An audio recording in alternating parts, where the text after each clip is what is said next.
"Save my child, and I will reward you with myself," the Apache widow said to a retired rancher. John McAllister had lived most of his life on the rugged lands of Arizona, where the sun could scorch the earth by day and the nights were cold and quiet. He had spent decades working as a rancher, learning the land's secrets, the habits of animals, and the rhythms of the seasons. Now retired, he lived alone in the small ranch house his father had built, surrounded by endless stretches of desert and low hills. From the outside, it looked like a simple life, almost empty, but to John, it held layers of memories, lessons, and silent satisfaction. Each morning, he would wake just before dawn. The rooster he kept was his only reminder that life in the wild moved in predictable patterns. He would brew strong coffee, the aroma filling the small kitchen, and watch the sun slowly lift over the horizon, turning the sky into shades of pink and orange. The ranch itself was modest, but John took pride in every corner. Wooden fences ran along the pasture to keep the cattle safe, and the barn was a testament to years of labor and care. Though some of the paint had chipped, and the roof showed signs of wear, John saw it as a friend rather than a flaw. He would sometimes run his hands along the wood, remembering his father's advice about caring for things that mattered. The cattle were his companions now. Each had its own personality. A shy calf who would always hide behind its mother, a stubborn bull who challenged him at every turn, and a gentle cow that would follow him wherever he walked. These creatures, simple yet demanding, kept his days purposeful. John's days were a blend of routine and quiet reflection. After feeding the animals, he would tend to repairs around the property. Some days were spent mending fences, fixing broken wheels, or painting old boards that had weathered the harsh desert winds. Other days were quieter, when he would simply sit on the porch with his dog, a loyal German shepherd named Rust, watching the clouds drift lazily across the sky. Rust was always at his side, an unwavering companion who never asked much and gave everything in return. Sometimes John would talk to Rust, not because he expected an answer, but because it felt right to share thoughts aloud, especially thoughts that had no one else to hear them. Though John lived a peaceful life, it was not without loneliness. The world had moved on around him, towns growing, families changing, neighbors passing away. His own children had long since left the ranch, finding lives in distant cities, chasing ambitions John had never understood. He respected their choices, but sometimes felt the emptiness of the house keenly in the quiet evenings. The walls held echoes of laughter that were no longer there. The kitchen table, worn by years of meals and conversations, now sat with only 2 cups, one for John and one for Rust, if one could count the dog's presence as company. Yet, John had learned to find comfort in this solitude. It was not bitter. It was a companion of a different kind, one that allowed him to reflect on life, to remember the past without clinging to it, and to find simple joys in ordinary moments. Despite the peace, the land around him was wild and unpredictable. Coyotes howled at night, and the wind could suddenly rise to whip dust across the fields. During storms, the skies would darken, and lightning would crack like the voice of the desert itself. John had learned to respect nature's power. It reminded him that while he had control over his small world, the larger world was not so easily tamed. He had endured years of droughts, harsh winters, and scorching summers. Each challenge had left a mark on his hands and in his mind. His hands were strong and calloused, capable of hard work, but they also bore the quiet gentleness of someone who had spent a lifetime tending and protecting life, both animal and human. The routine of life brought comfort, yet sometimes John's mind wandered to his younger days when he had been more active in the town and involved in the lives of his neighbors. He remembered community gatherings, barn dances, and the simple warmth of people sharing stories over campfires. Those memories were vivid, yet they felt distant, like watching a scene through a dusty window. He sometimes felt a longing, not for excitement or danger, but for connection. In those quiet moments, he realized that his life, while full of routine and labor, had room for something unexpected, though he did not yet know what form it would take. John's mornings were often followed by long walks across the land, checking the perimeter, inspecting the water sources, and ensuring that the animals were safe. He would whistle softly, a tune he had learned from his father, and the cattle would respond in their own way, some moving closer, some ignoring him. He knew each corner of his land as well as he knew the lines on his own hands. But with all the familiarity came an awareness of potential dangers. Desert wildlife could be unpredictable. Snakes hid under rocks and sudden storms could trap the unwary. John had respect for the land, but he also knew it demanded vigilance. Evenings were John's favorite time. As the sun set, the sky painted itself in deep oranges, reds, and purples. The world seemed to pause for a moment, as if holding its breath. He would light a small fire near the porch, the warmth chasing away the chill that came quickly after sunset.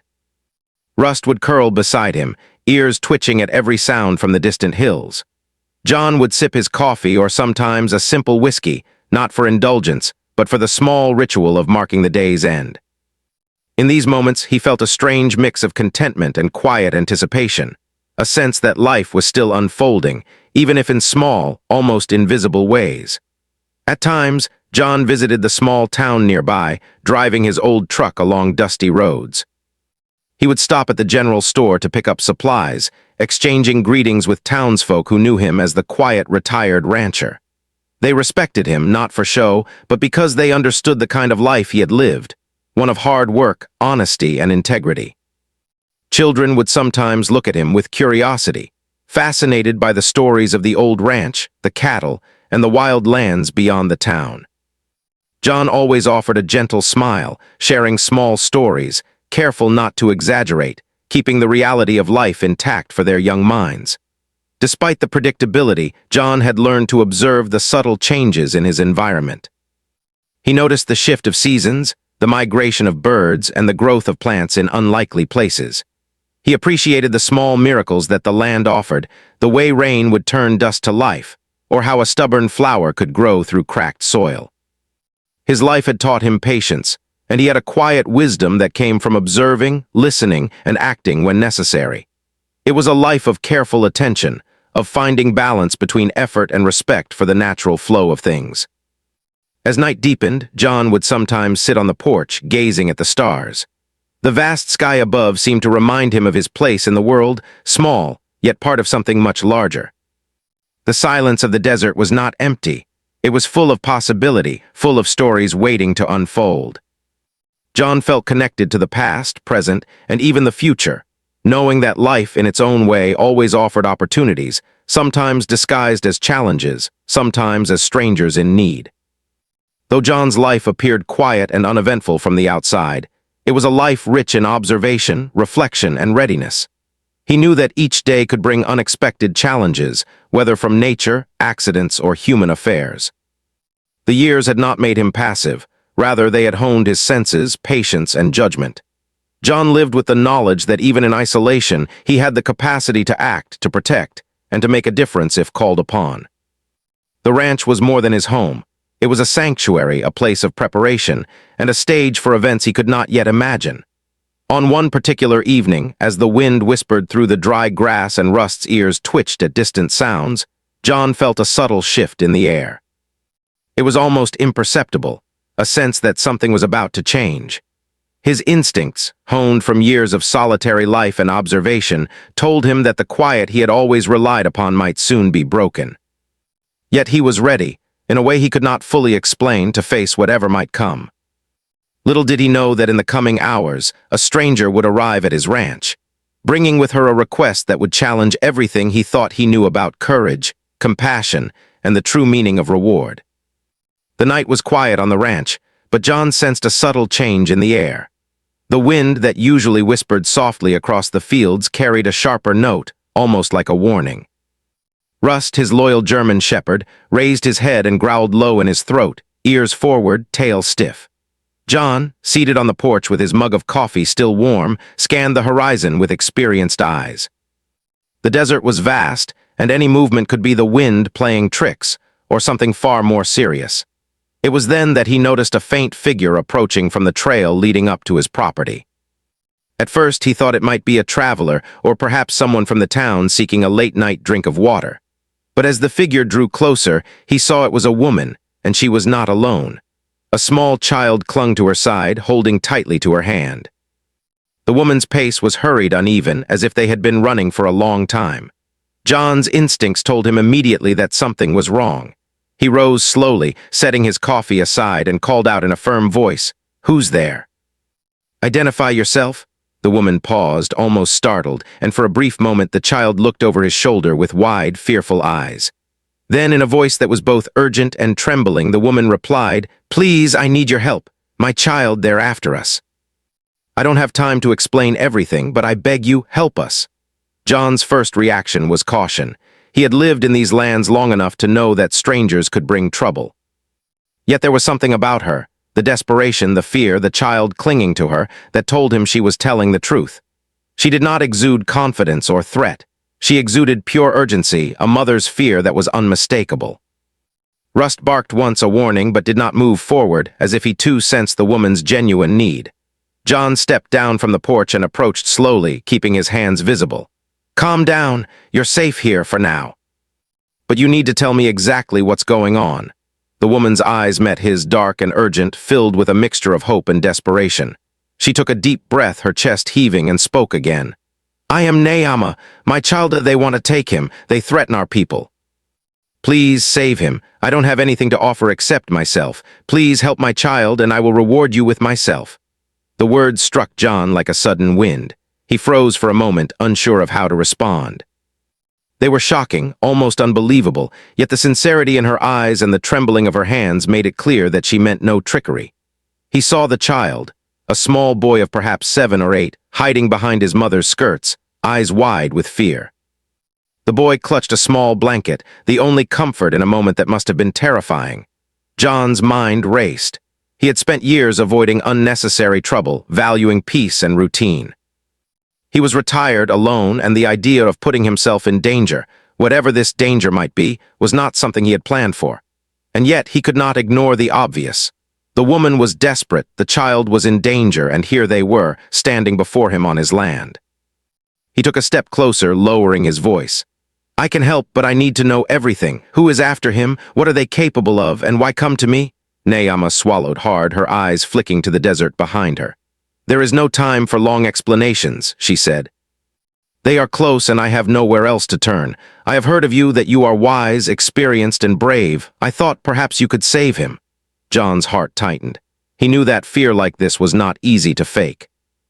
He looked at the child again, noticing the way he trembled, the small hands clutching the blanket, the wide eyes that seemed to take in every detail of the world as if expecting it to betray him at any moment. Compassion rose in John's chest. He remembered his own children, now grown and distant, and felt the weight of responsibility settle on him, sudden and profound. "Bring them inside," John said finally, motioning to the ranch house. "Rust, stay." The dog sat obediently, eyes fixed on the pair. Neyama guided the child carefully, whispering softly to calm him. Every step they took was cautious, as if expecting danger to leap from the shadows at any moment. Once inside, John offered them seats at the small kitchen table. The house smelled of old wood, coffee, and the quiet of years of solitude. He handed them each a cup of warm tea, hoping the simple gesture would ease the tension. Neyama accepted the tea with a nod, her hands trembling slightly. She did not sit immediately, standing near the door as if ready to flee at a moment's notice. John noticed her posture, the taut muscles, the watchful eyes. This was a woman who had endured fear, who had faced threats too large for most people to imagine. He also noticed her dignity, her courage, the way she protected her child above all else. The child, meanwhile, sipped his tea quietly, glancing around the kitchen, taking in every detail, the worn table, the simple curtains, the photographs of John's ranch in frames on the wall. John sat across from them, his face calm but alert. "I need to understand exactly what we're dealing with, who is after him and why. The more I know, the better I can protect him." Neyama took a deep breath, her hands clutching the teacup as if it were a lifeline. "There are men," she said slowly, carefully, "who want the boy for reasons that I cannot explain fully. They believe he holds something important to our people, something sacred. I cannot let them take him, John. Please, I have nowhere else to turn." The room was heavy with silence. John considered her words. He had heard tales of danger in the desert, of bandits, disputes between groups, and threats to families, but this felt personal, urgent, and dangerous in a way that required immediate action. He could not ignore it. The moral choice was clear, even if the practical risk was high. After a long pause, John finally spoke. "I will help, but understand this, I do not do this for reward, not for promises or threats. I do it because it is right. I protect those who cannot protect themselves." Neyama's eyes shone with relief, tears threatening to fall. She stepped closer, resting a hand lightly on John's arm. "Thank you more than words can say," she whispered. The child peeked up from behind her, and John gave him a gentle smile. "We'll get through this," he said softly. "I'll make sure you're safe." Even as he spoke, John began planning. He knew the land better than anyone, and he would use every skill he had learned over decades to keep the child safe. He would need to prepare quickly, lock the barn, check the fences, and make sure there were no hidden paths for intruders. The desert offered no guarantees, but it offered advantages to those who knew it, and John knew it better than anyone. The night deepened, and the trio settled into a tense quiet. Neyama stayed near the child, whispering soothing words, telling stories of their tribe and family to keep him calm. John moved silently around the house, gathering tools, checking doors, and planning for what might come. He was no longer just a retired rancher. He was a protector, a guardian for a child whose life depended on his courage and wisdom. Hours passed, each tick of the clock heavy with anticipation. John's mind worked continuously, imagining every possible scenario, every path the men might take, every place they could hide or attack. He mapped the desert in his mind, knowing which paths offered cover, which ridges could be used for observation, and which areas would be dangerous for anyone unfamiliar with the terrain. Every detail mattered, and he committed them all to memory. Meanwhile, Neyama's tension gradually eased, replaced by cautious hope. She had risked everything by coming here, by trusting a stranger with her child's life. But John's calm, deliberate approach gave her a glimmer of relief. She could see in his eyes the experience, the resolve, the determination to protect. The boy, sensing a measure of safety, finally leaned into his mother, allowing himself a brief moment of comfort. By the first light of dawn, John had made his preparations. The ranch was secure, and he had developed a rough plan for what to do if the threat approached. Neyama and the child had eaten a simple breakfast, and though they were tired, they felt safer than they had in days. John stood on the porch, looking out at the desert, Rust at his side, and knew that the day ahead would bring challenges. But for the first time in years, he felt alive with purpose, ready to face whatever danger had brought them to his door. And somewhere in the quiet of that morning, John realized that this unexpected arrival, the desperate plea of a mother, the frightened eyes of a child, would change his life forever. The solitude he had cherished would soon give way to courage, compassion, and action, in ways he could never have imagined. The first light of dawn painted the desert in soft hues of gold and pink, but John McAllister knew that danger did not wait for the sun. As he stood on the porch, Rust at his side, he scanned the distant hills, every ridge and shadow familiar to him. He had spent decades observing the desert, understanding its patterns and its secrets. Now that knowledge would be tested in a way he had never imagined. Neyama and her child remained inside the ranch house, trying to find moments of rest, but John knew that rest was a luxury they could not afford. He began by preparing the ranch for defense. He inspected the fences, checking for weak spots where someone could climb over. He ensured that the barn doors were secured and moved tools into positions that could be used to protect themselves if necessary. John had no desire for violence, but he understood that sometimes it was unavoidable. Every action he took was measured, precise, and deliberate. He thought about every possibility, every route an intruder might take, and every way he could counter it. While he worked, Neyama watched him silently. She could see the determination in his eyes, the calm focus that came from years of experience. Though she had begged for help the night before, she now realized that John's help was not casual. He was methodical, protective, and willing to place himself in danger for the sake of her child. The boy clung to her, peeking occasionally through the curtains at John, moving about the ranch with the grace and confidence of a man who had spent his life surviving in the wilderness. By mid-morning, John had everything in place. He had gathered supplies, a rope, a small first aid kit, a lantern, and his rifle, kept more as a deterrent than a weapon of attack. He reviewed his plan. He would observe the terrain from the ridge near the west fence, using the rocks and shadows for cover. From there, he could see any approaching danger and intercept it before it reached the house. He briefed Neyama quietly, explaining that they would remain hidden, keep the child calm, and only act if absolutely necessary. The mother nodded, her face a mix of fear and trust. Hours passed slowly. The sun climbed higher, turning the desert into a shimmering sea of heat. Rust patrolled the yard, occasionally growling at distant sounds that only the dog could hear. John remained vigilant, scanning the horizon for movement, his eyes sharp and unblinking. And then he saw it, shapes moving along a distant ridge, barely visible but unmistakably human.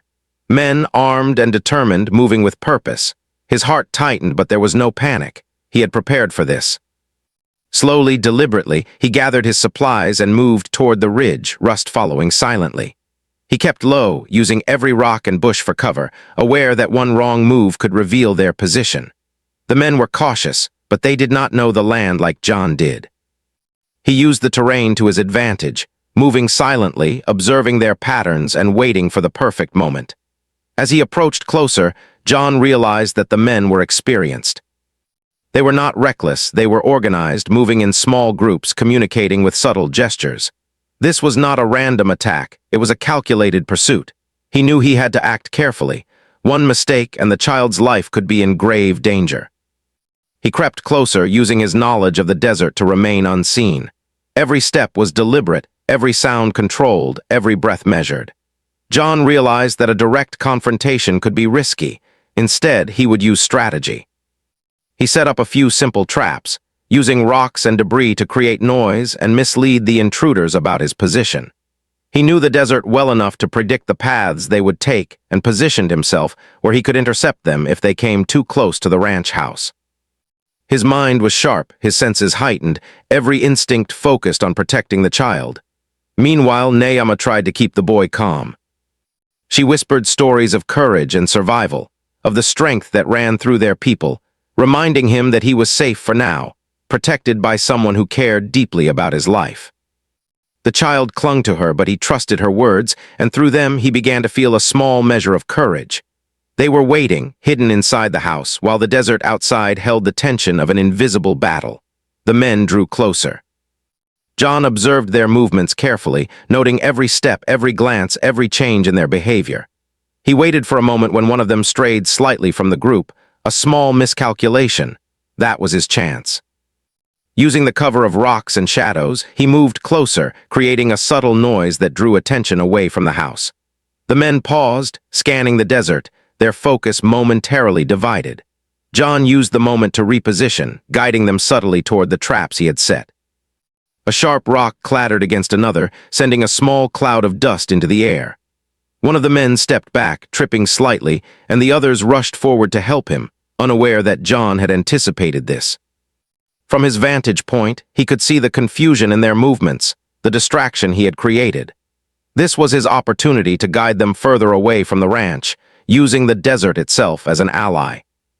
John moved swiftly but quietly, guiding the intruders away from the house without direct confrontation. He used the natural cover of ridges, bushes, and shadows, ensuring that the men could not see the path he took. Every move was calculated to protect the child, every step a measure of his years of experience in the desert. Rust remained at his side, alert and ready, a silent partner in the plan. Hours passed in this tense game of strategy. The sun reached its peak, and the desert grew hotter, more oppressive. John was careful to conserve energy, knowing that a prolonged confrontation could drain him physically and mentally. He continued to lead the intruders on a path that kept them distracted, separated, and unable to reach the ranch. His focus never wavered, his determination never faltered. The child's safety was his priority, and every action he took was guided by that singular goal. Finally, the intruders began to falter. They were exhausted from the heat and the effort of navigating terrain they did not know. John had guided them into a section of the desert where the rocks and canyons created confusion, slowing their progress and giving him the advantage. He watched from a distance, ensuring that they would not return to the ranch. Rust's ears twitched, alert to any remaining movement, and John's hands, though calloused and strong, were steady and ready. With the intruders finally moving away, John returned to the ranch, his heart still pounding but filled with relief. Neyama and her child were waiting, eyes wide with concern, and he reassured them with a calm voice. "They are gone for now." "You are safe." The mother's tears flowed freely as she held her child close. "Thank you," she whispered, voice breaking. "I do not know how to repay you." John shook his head. "No repayment needed. You are safe, that is enough." The child, still trembling but now with a small measure of relief, looked up at John. "Thank you," he said quietly, the words small but sincere. John gave a gentle smile, ruffling the boy's hair. He felt a warmth in his chest, a sense of purpose that had been missing in his quiet life. He had faced danger, guided the intruders away, and protected an innocent child. It was a challenge he had accepted out of duty and compassion, and the result brought a quiet satisfaction that words could not capture. As the day continued, John tended to minor injuries, ensuring that Naama and her child were fed, hydrated, and safe. The desert sun began its descent, painting the sky with shades of orange and red. John took a moment to reflect, understanding that this day had changed something fundamental within him. He had acted not out of fear or reward, but out of moral conviction. He had placed himself at risk to protect life, and in doing so had rediscovered a sense of purpose and courage. By evening, the immediate threat had passed. John, Naama, and the child sat together on the porch, the desert stretched out before them in quiet majesty. Rust lay at their feet, ears alert but relaxed, sensing that the danger had moved on. The mother and child were safe, and John's heart, though still vigilant, carried a quiet pride. He had proven to himself that even in retirement, even in solitude, one could act decisively, with wisdom and courage, when it mattered most. And as the stars began to appear in the clear desert sky, John realized that the bond between them, strangers brought together by danger, was stronger than he could have imagined. It was a bond built on trust, respect, and shared courage, one that would influence all of their lives in ways yet to be understood. The rescue was complete, but the story was far from over. There would be challenges ahead, decisions to make, and lessons to learn. But for now, John knew that he had done what was right, and in doing so, had found a renewed sense of purpose and connection that would stay with him long after the danger had passed. The desert was quiet again, bathed in the soft light of early morning, but the events of the previous day had left a lasting mark on John McAllister. He walked slowly across his ranch, Rust at his side, feeling the warmth of the sun on his face. The sense of purpose he had discovered during the dangerous rescue lingered, a quiet strength within him that made him more aware of the preciousness of life. John had spent years in solitude, yet now he realized that connection, human connection, was as vital as the routines and labor that had defined his life for decades. Naama and her child had spent the night in the small guest room of the ranch house, and the morning revealed them calmer, more composed. The child, whose name was little Elias, had slept through the night for the first time in what felt like months. John found Naama tending to a small breakfast, her hands steady but careful, still marked by worry and exhaustion. She looked up when he entered the kitchen, and for a moment there was silence, a quiet acknowledgement of everything they had endured together. "Morning," John said softly, his voice calm. "How are you feeling?" Naama smiled faintly, gratitude in her eyes. "Better, thanks to you," she replied. Her voice trembled slightly, not from fear this time, but from relief. "You risked so much for us." John shook his head, brushing off the praise. "I did what had to be done, that's all." But inside, he felt a quiet satisfaction. Protecting the child, ensuring the safety of a family, had given him a sense of purpose he hadn't realized he missed. They ate breakfast together in the warmth of the morning sun. Simple food, bread, eggs, and coffee tasted more meaningful after the tension of the previous day. Elias was quieter than usual, still processing the events, but John could see small signs of relief in his expression. The child's trust was growing, and John felt a responsibility that went beyond simple duty. He realized that courage was not just in facing danger, but in nurturing trust and hope in others. After breakfast, John led Naama to the porch to speak privately. He wanted to ensure that she understood the limits of safety, but also to convey his genuine concern and care. "You've done your part by coming here," he said, "but the world is still dangerous and we need to plan. We need to make sure that you and Elias are protected until it's completely safe." Naama nodded, listening intently.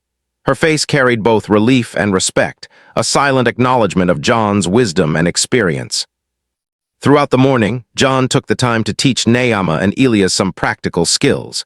How to remain aware of surroundings, simple strategies to avoid danger, and even basic care of the land around the ranch.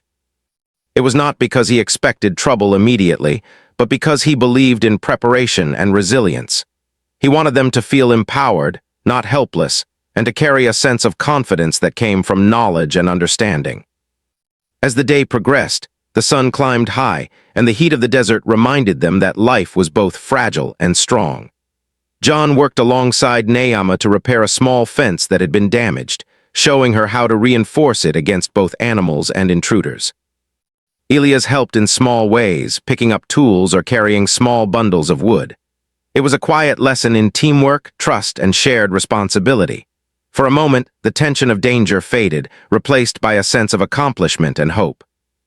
By afternoon, John decided it was time to move beyond the immediate safety of the ranch. He took Naama aside and said, "We can't stay hidden here forever. We need to think about the long term. Where you go next is important.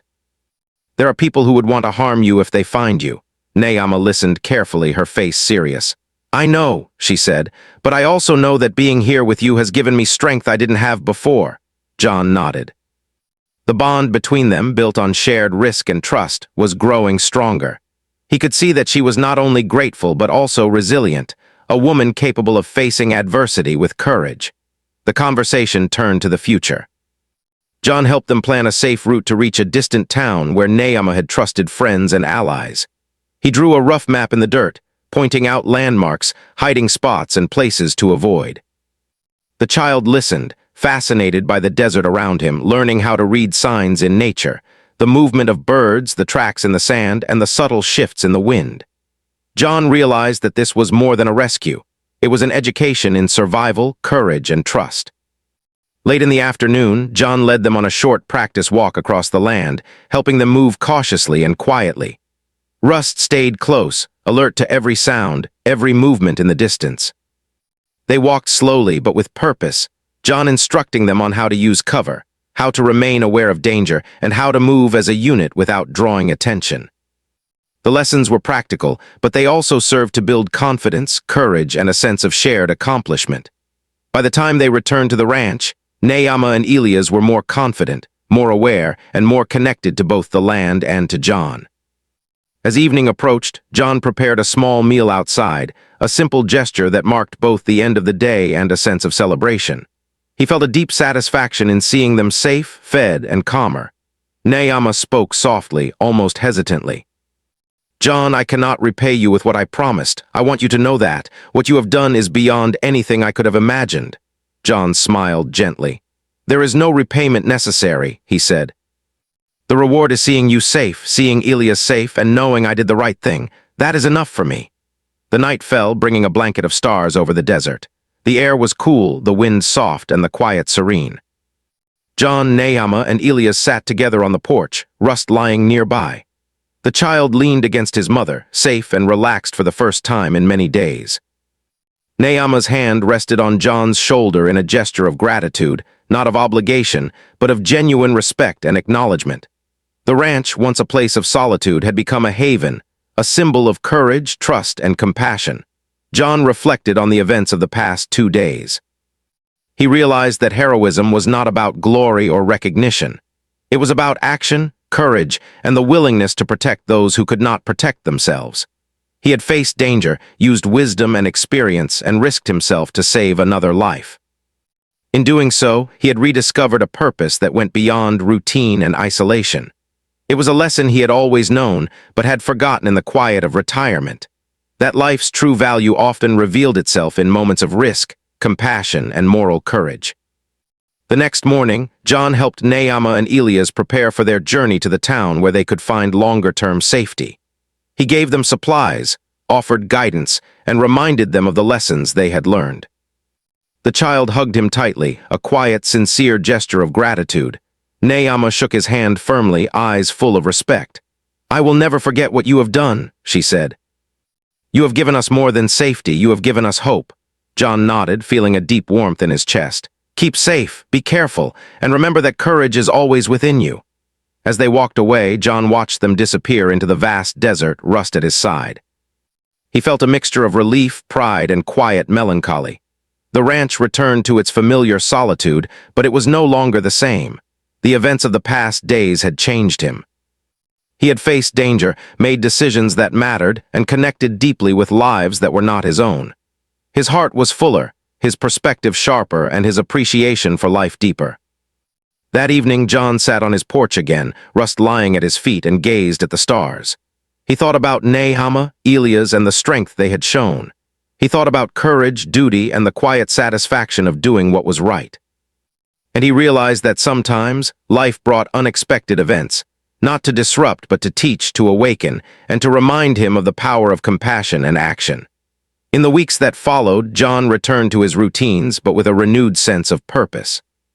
He tended his land, cared for his animals, and walked through the desert with Rust, but the memory of the rescue stayed with him. He knew that life was fragile, unpredictable, and often dangerous, but he also knew that courage, wisdom, and compassion could make a difference. The bond he had formed with Nehama and Elias, though separated by distance, remained in his heart, a reminder that the right actions, taken in the right moments, could leave a lasting impact. And so, the retired rancher, who had once thought his life was quiet and uneventful, understood that true meaning often comes not from comfort or routine, but from stepping forward when it matters most. He had saved a child, protected a mother, and in doing so had rediscovered his own strength, purpose, and humanity. The desert around him, once just a backdrop for solitude, had become a witness to courage, compassion, and the quiet heroism of a man who did what was right, simply because it was the right thing to do.